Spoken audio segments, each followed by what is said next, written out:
Untuk mengingatkan kepada masyarakat, Satlantas Polresta Gorontalo Kota membangun tugu dari knalpot sepeda motor dan mobil. Tugu knalpot setinggi 10 meter ini dibangun dari 59 knalpot bising sepeda motor dan mobil yang disita polisi saat menggelar operasi patuh Otanaha 2023.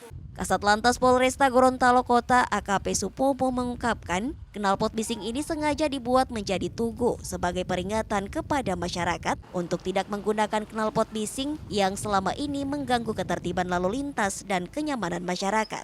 Dengan adanya barang bukti knalpot itu, kita berinovasi untuk membuat satu tugu yang seperti yang dilihat.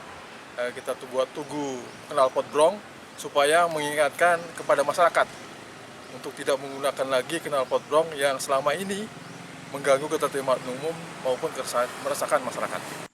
Supomo menyebut selama melakukan operasi dari tanggal 10 hingga 23 Juli 2023, Satlantas Polresta Gorontalo Kota menindak 181 pelanggaran lalu lintas.